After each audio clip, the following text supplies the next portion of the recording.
Controversial finishes are nothing new at the Daytona 24 Hours, but Magnus and Winward's battle for the Rolex cranked up the intensity to a whole new level. Of the 4 IMSA classes on display at the Rolex 24, GTD is the largest and arguably most competitive category with 21 all-star level entries. In qualifying, the Astons, BMWs, and Mercedes all flexed their muscles, with the 27 Heart of Racing car coming out on top. Taking a look at the results, the 57 Winward Mercedes was just over half a tenth behind, with the Turner BMW in that split livery rounding out the top 3. So, with the race upon us, the field is itching to get out on track. But we will actually cut to the chase and fast forward to the final 2 hours of this race with the field behind the safety car. That's because for the past 22 hours, the name of the game has been surviving the starts and restarts, managing the traffic, overcoming adversity, and finding some way to outlast the heavy overnight fog. Spotter, driver, prepare for cat in the hat. Yep, copy. The sun did not shine. It was too wet to play.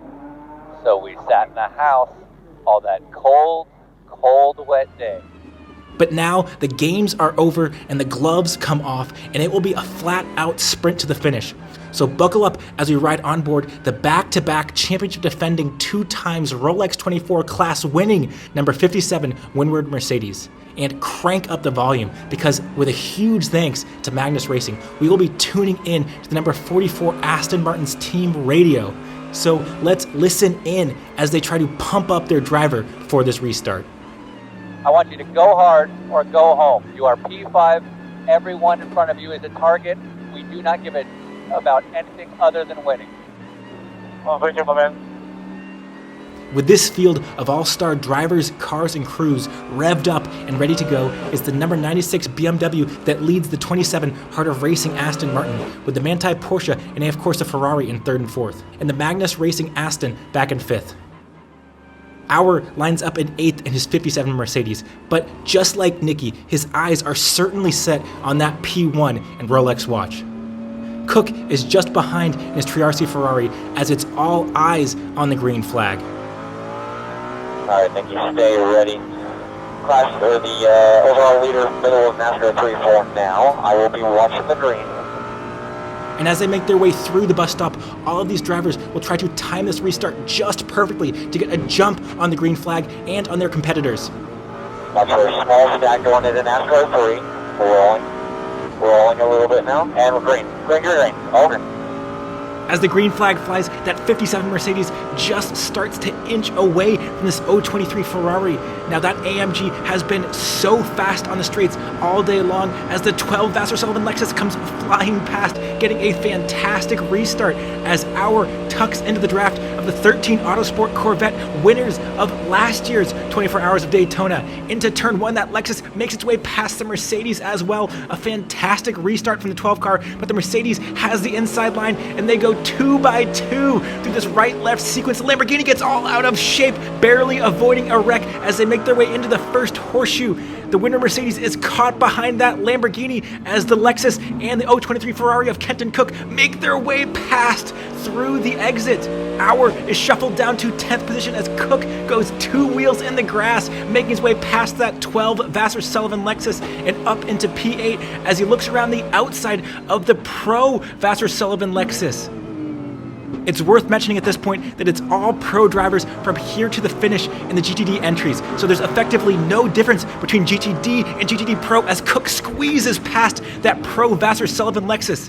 And I should correct myself, not only is there no difference between the categories, but these faster GTD cars will be fighting their way up through the slower GTD Pros. But with us back on the high banks, Auer is trying to find his way past this Triarci Ferrari, which has a little battle damage on that left rear corner after 22 hours of racing. As just out front, Team and his Magnus Aston is fighting over 3rd place. Chevy's trying to look left. Clear left. Just right side. Still there. Quarter. And clear. Team has already made up 2 positions on this restart as they exit the bus stop, and he tucks into the draft of the Manthey Porsche and of course the Ferrari. Just behind, the Turner BMW and Aston Martin are fighting over 4th place as they have both made their way past that GTD Pro Corvette. And as they make their way to the front stretch, we can see that team makes it 3 wide. But unfortunately, at this exact moment, the broadcast cameras cut away. But thanks to Magnus Racing, we can hear this incredible 3 wide battle for the lead unfold over the radio. Bottom of 3, bottom of 3. Now just bottom of 2, you and the Porsche there, side draft menu. On the door tight. Still on the door tight, bottom of 3, bottom of 3. Still bottom 3. Now bottom 2, you and that Aston. Still right side, even with the Aston. Door, quarter, bumper clear, all clear. Driving away, by half. I think that was 3 into 1. We just took the lead. P1 in class. Nikki Team took it 3 wide on the high banks to take P1, gaining 4 positions on that restart lap. Clearly, he internalized the words of encouragement that we heard over the radio from Sean Heckman as the 12 Vassar Sullivan Lexus tries to find its way past that 45 Lamborghini. And with this battling continuing out on the high banks, the 57 Mercedes needs to quickly find its way through this traffic to catch that 44 Aston.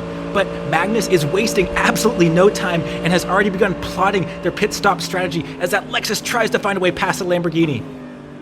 Okay. So, let's be smart, think about pit stop. Yeah, so, understand, if our energy fill is less than 25 seconds, we're burning time on a tire. And as the Lexus still desperately tries to find a way past this Lamborghini, I'll quickly explain. In IMSA, you can change both tires and fuel at the same time. So you want to make sure that you're not changing tires without also changing fuel as the Lexus nearly makes contact with that Lamborghini and the winner Mercedes closes in. The Mercedes looks around the outside into turn 1. But it's so hard to make an overtake on this outside line, and that Lamborghini fights back and hangs on to P8. But briefly, going back to the strategy, you don't want your tire change to take longer than your fueling. So they need to put in at least 25 seconds worth of fuel to not lose time on their pit stop. And this Lamborghini versus Mercedes battle continues to unfold on the high banks as this 57 car closes in on that Lamborghini. The Lamborghini holds it tight to that yellow line, forcing Auer to look around the outside as they head into the bus stop. The Lamborghini has the preferred line, but the Mercedes has the overspeed as he closes in on the 2 cars out front. The Lamborghini holds him off, though, as the Lexus goes off the track, trying to get past that AF Corsa Ferrari. The Lexus exit is compromised as the Ferrari and 12 car go side by side. And as they continue to accelerate, we can see how strong this Mercedes is in a straight line.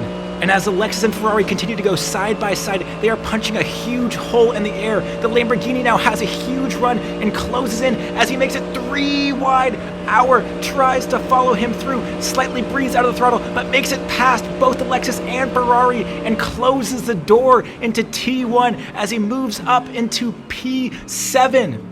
Out front, we can see they are closing in on another Lamborghini. That's the number 9 FAF GTD Pro entry as the 45 car tries to find his way past his fellow Huracan driver and close in on that blue 912 Manthey Porsche.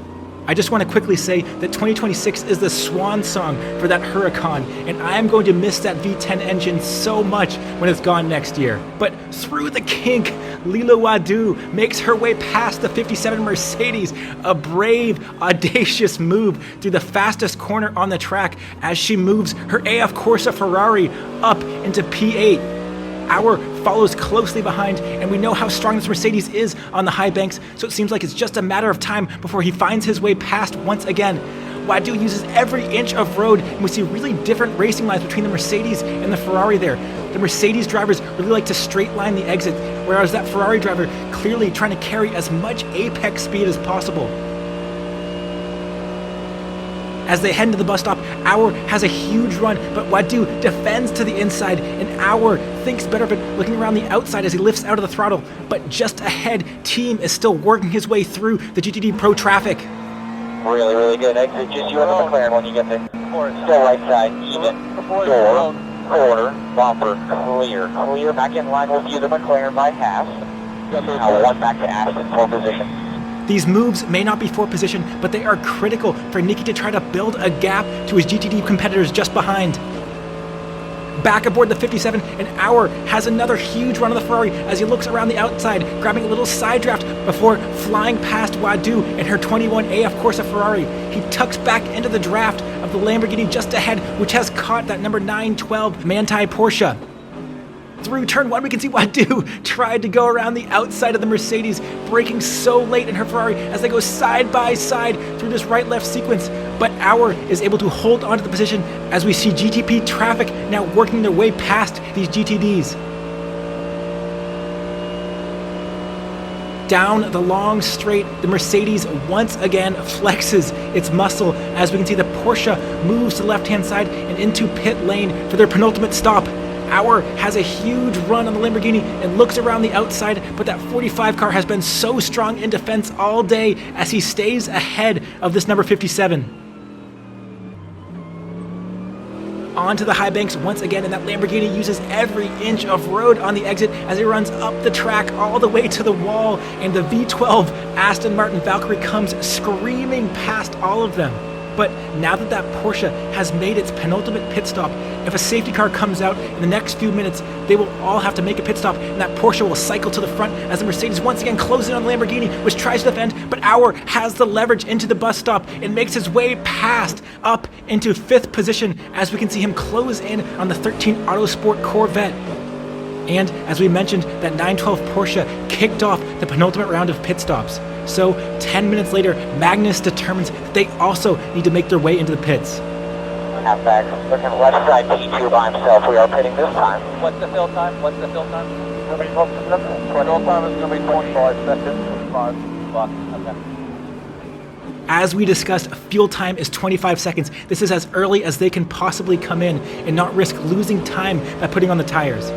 Now, on the previous 2 laps, the 3rd and 2nd place 96 BMW and 27 Aston Martin made their way into the pit lane, so Magnus had to respond to these pit stops by coming in as early as possible. And as Nicky makes his way into the pit lane for a short fill of fuel, Auer continues out on track. Both of these teams are running essentially the opposite strategy. Winward opting for a longer pit stop now and a shorter final pit stop, whereas Magnus will have the shorter pit stop now. So let's listen in to get a behind-the-scenes glimpse at this all-important pit stop. 20 seconds. Fuel flow is good. Reset fuel. Reset fuel. He's good. 10 seconds. 5 seconds. Counting down. 5 seconds. 5 seconds. Go, go, go. 2 lanes. 2 lanes. 2 lanes. Look for the lights. Reset fuel. It was a faultless stop as Nicky continues down the pit lane, but there is that 27 Heart of Racing Aston Martin, which pitted on the previous lap. Fellow Aston Martin factory driver Mattia Drudy, who will actually be teaming with Nicky Team later this season, makes his way through turn 1 as Team trundles at the pit lane speed limit. And here comes that 27 Heart of Racing Aston Martin as he overtakes the 44 car for the effective race lead. Team continues behind his sister car through the International Horseshoe, but it's not all bad news aboard that Aston Martin because the 27 car has less fuel aboard, so their final pit stop will be shorter. As this stint continues, the 57 is still out on track and still chasing that 13 Corvette as an LP2 comes flying past. Auer tucks into the draft, trying to close in on that 13 car. He uses the side draft off the Corvette to make his way up alongside as they hammer into turn 1. He brakes as late as possible and takes the inside line as he secures the race lead. These 2 races between the 57 and 44 are playing out completely differently though, as he hugs the inside line, trying to dissuade that number 13 car from making his way past. It has been more than 20 minutes since the Magnus Racing Aston Martin pitted, but finally the 57 makes its way into pit lane and Auer pulls into his pit box. And I want to quickly show you something interesting. That purple number in the top left-hand corner shows you how much fuel is left in the car. Auer came in with 14% of fuel remaining as he hands over now to their closer, Philip Ellis. With his seatbelts done up and the door slammed shut, Ellis fires up his motor and waits for the refueling to be complete as the team desperately clears out the radiator and then sends him on his way. Now, with 99% fuel there aboard the car, he will not be in a fight with the Magnus Racing Aston Martin, which pitted so much earlier and had such a shorter stop. But as he makes his way out of the pit lane, he will be fighting with that number 13 Corvette. He makes his way out of the pit lane exit and immediately takes to the inside line. But if we look around the outside, Ellis is on cold tires and that Corvette makes its way past. But once again, it is not all bad news aboard this 57 car, because although they are down to 5th place, they will have a shorter final pit stop than all of the cars ahead. So this stint is effectively a time trial between them and the leading Aston Martins. But although the 57 may be shadowboxing from behind, the two leaders are fighting for real as Team tries to find a way past Drudy, who slides slightly wide coming out of turn 1. Into the International Horseshoe. Team pokes his nose to the outside, then dives up the inside as he makes his way past his fellow Aston Martin factory driver. He puts the power down and on the exit squeezes the 27 car off the road as he takes the lead in GTD with just over an hour remaining. Clearly, although these two entries are from the same manufacturer, there is very little interest in working together as Team works to build a larger gap and not allow that 27 car to save fuel in his draft. The 57 continues to chase after the 13, but they both have caught that 96 BMW. And into turn 1, an LMP2 tries to find its way past the split liveried car as the 13 Autosport Corvette closes up dramatically through the exit. The LMP2 gets the inside line to the International Horseshoe, and that BMW runs wide through the marbles. The Corvette tries to follow the LMP2 through. He gets a better exit and pushes that BMW 2 wheels into the dirt as the BMW tries to fight back into the kink, but the Corvette has the leverage through this fast left-hander, and the BMW hits the brakes as he falls in line behind the 13 car. But Ellis brakes late and pokes his nose up the inside as the BMW makes contact with the Corvette. Ellis up to P3 as those two make contact. So as Ellis makes his way onto the high banks, he is chasing just the two Aston Martins out front.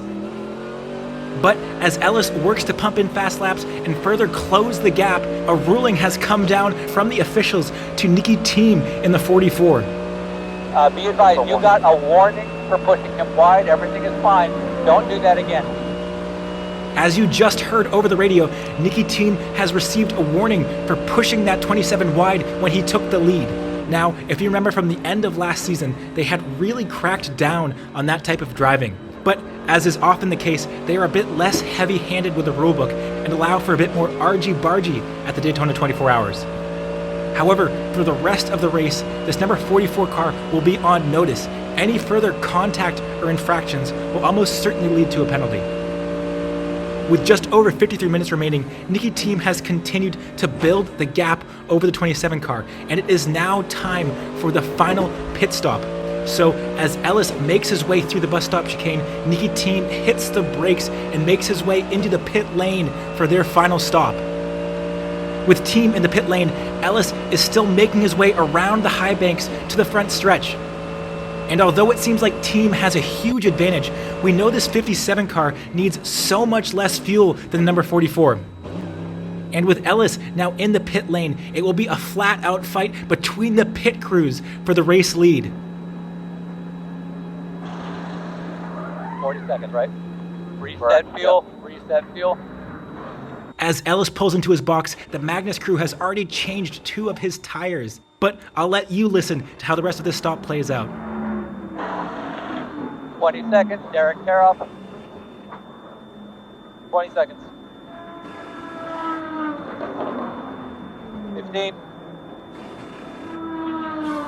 Keep running. 10 seconds, 10 seconds, engine on, engine on.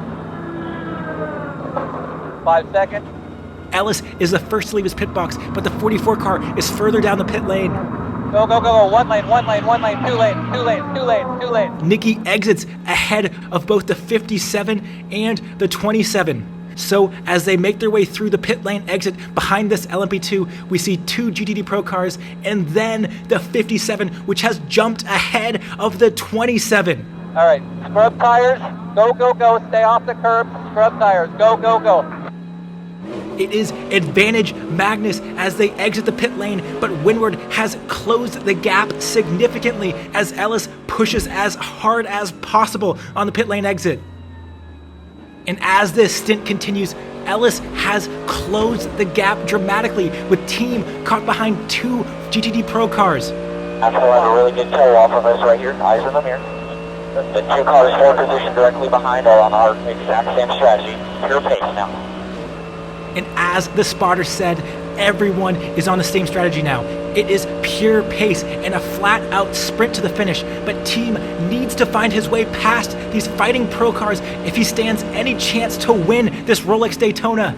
Into turn 1, the Corvette of Katzberg tries to find a way past the Grello Porsche. They go side by side through the apex and the exit, the Corvette and the Porsche, which is shoved wide through the exit of that left-hander as team tries to find his way past. Ellis looks around the outside of the Aston Martin as he tries to get a better exit, but team gets the run coming out of the corner and hangs on to P1 in GTD. If you weren't already, I hope this convinces you of just how impressive these GTD crews, drivers, cars, and teams are. They are faster than the best of the best in GTD Pro as team closes in on the Manti Porsche through the West Horseshoe. He gets a great launch coming out of the corner and closes in on that Manti Porsche, which is potentially better through the infield, but slightly slower once they get on the high banks. Through turn 6 and into NASCAR 1, team gets a fantastic launch and tucks into the draft of that number 911. Down the front stretch, team is tucked into the draft of Grello and closes in as they make their way to the start-finish line. Through the gradual left-hander, he pokes his nose around the outside. At the door, proper clear. Nice one, let's go get the yellow one. Team finally has a slight gap to this 57 as he will try to build a gap and close in on that number 4 Corvette. But Ellis is still stalking just behind. 5 out the back to the Porsche.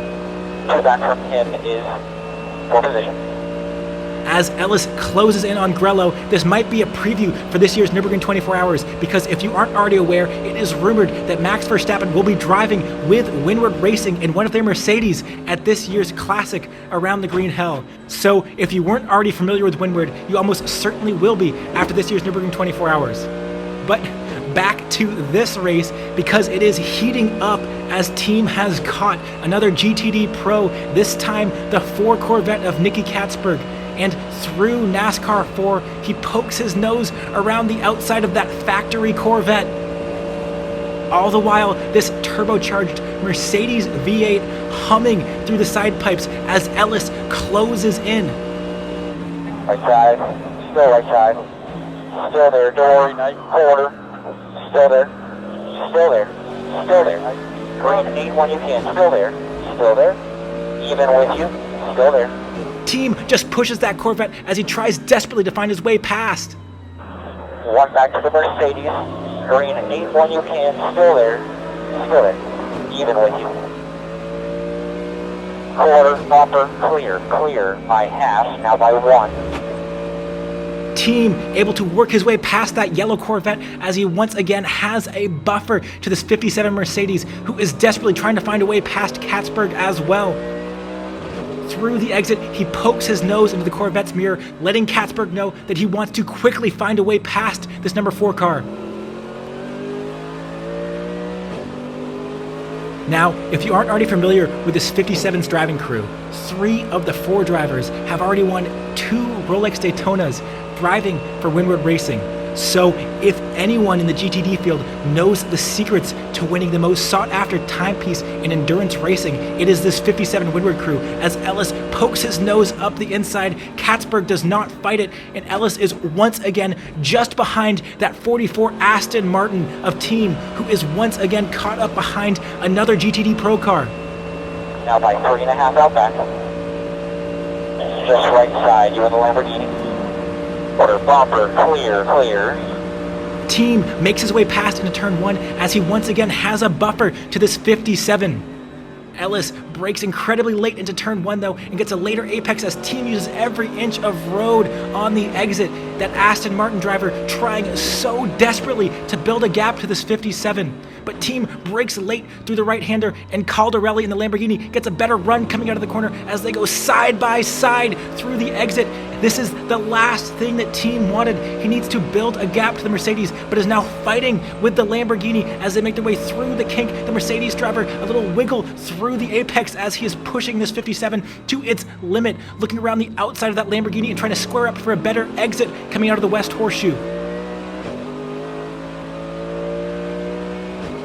23 minutes remain. 23 minutes remain. You're doing excellent. We've got a small gap with the Lamborghini behind us. Keep doing it. We're perfect. Team, who is so well known for his incredible skills behind the wheel of Aston Martin, is trying everything he can to stay behind this Mercedes, but Ellis is relentless as he passes the Lamborghini. Mercedes pole position behind, directly behind by 6. And once again into turn 1, Ellis closes in on this 44 car. Now through the exit, we can see the Aston Martin wiggling at the rear. The tires are beginning to wear as this stint has continued, and Ellis is piling on the pressure. Ellis has a wide entry through the International Horseshoe as the LMP2s begin to work their way through these 2 leaders. One back to P2 by himself, clear through the kink. Try left side, and clear. 2 back to the Mercedes. Team is held up to the dog leg as he had to back out of it with that LMP2, and Ellis closes in. One back to P2. One back to P2 by himself. Try left side. Mercedes is going to try to follow him through. Team is forced wide by that LMP2 and runs through the marbles as Ellis gets a better run coming out of the corner. They make contact through the exit, just touching wheels as they now go side by side through NASCAR 1 and 2. Use your side draft. On your tight, on the door. So left side door. Even. They are side drafting down the backstretch as team has a slight advantage, but Ellis has the leverage on the inside line. And clear. One back. And that GTD Pro behind. So got plenty of time here. Just under 20 minutes. Ellis used the traffic to perfection as he makes his way past Nicky Team and up into first place with just under 20 minutes remaining. But Team is in the draft of Ellis and continues to close in as they make their way through NASCAR 4 and onto the front stretch. Team just pokes his nose out from behind that Mercedes to get some clean air into the radiator as he tucks into the draft once again into turn 1. Ellis hugs the yellow line, which forces Team to look around the outside into turn 1, but it is so hard to overtake on that outside line. Team thinks about poking his nose up the inside, but falls in line behind the 57. Be smart, plenty of time. The spotter says there is plenty of time, but Team is desperate to find his way past as he nudges the rear of that Mercedes into the International Horseshoe. But Ellis gets a good run coming out of the corner and builds a slight gap to the number 44 as this 57 car seems to have a slight advantage at this point in the race. And critically, Ellis has a clean track in front of him as they have worked through most of the GTD Pro traffic. I just want to reiterate how impressive that is, that these privately entered cars are faster than some of their full factory-backed competition. But through the bus stop exit, Team once again has a run on the Mercedes. Cannot have contact, Nicky. Cannot have contact, cannot get penalty. But as you heard over the radio, the team is concerned that with that warning from before, any contact will result in a penalty that will not only take away their victory, but also a chance at a podium as Team looks around the outside. Just left side even, forward. Bumper, ball. You just hit us. Clear. The 2 leaders make contact at the fastest point on the track. I don't often do this, but let's look at a replay. Down the front stretch they go. Team goes around the outside, and Ellis drifts up the track as his right front makes contact with Nicky Team's left rear. And I don't know how they didn't lose control as Ellis hangs on to the position through turn 1. Team still needs to find a way past. Copy, reporting. Unnecessary contact. Keep your head. Yes, push this guy to freeze. Insane, man. That's absolutely insane. Team has every right to feel aggravated, as he was a completely innocent bystander to that contact. Now, with these two still battling for the lead with 5 minutes remaining, let me quickly give you my take, and if you don't care, please, I encourage you to mute the volume for the next 10 or 20 seconds. But my take is, while it could have easily been penalized, it was not intentional by Ellis. This was not him trying to take Nicky Team out of the race. I think he simply lost track of where he was on track. If you look back at the replay, you can see that Nicky Team passes him when they're in a straight line, but as soon as he makes his way past, they go through the slight left-hander that leads into turn 1. So what I think happened was Ellis was fixated on his mirror and lost track of where he was on track. And when Team came past, he moved to try to go into a side draft and ended up hitting the rear of Team's car because he didn't realize that the road was turning left. I'm not saying that it was fair what happened. I'm not saying that it shouldn't have been penalized. All I'm saying is I don't think it was intentional by the Winward Mercedes driver. But with this battle for the lead continuing, the ruling comes down from race control that it's just a warning for the 57, just like it was just a warning for the 44. So any further contact will certainly result in the penalty. But for the time being, the Winward Mercedes is allowed to hold its position in front of the 44 Magnus Racing Aston Martin, which is once again in the draft, and there is still 1 minute and 30 seconds remaining in the race as Ellis rumbles past the grandstands for the penultimate time. Team tries to find his way past. Ellis hugs the inside line, forcing Nicky Team around the outside as he brakes as late as possible. He momentarily gets ahead, but Ellis has the leverage on the inside line and easily stays ahead of that 44 Magnus car, which has fought so hard all day long. That underdog crew with their pink lipsticked Aston Martin looks around the outside, trying desperately to win the 2026 Daytona 24 Hours, but unable to find a way past that thunderous Mercedes. But as the clock hits 0 minutes remaining, Ellis did just enough to stay ahead of that 44. Jumping in the checkers. I can't believe it. I'm so good. It is screams of exacerbation aboard the 44, but screams of jubilation aboard the 57 as Philip Ellis claims victory for the 57 Winward crew, who celebrates on the pit wall their third Rolex Daytona. Checker flag here, man. Hell of a job all day. Great run. And that right there is the dichotomy of racing.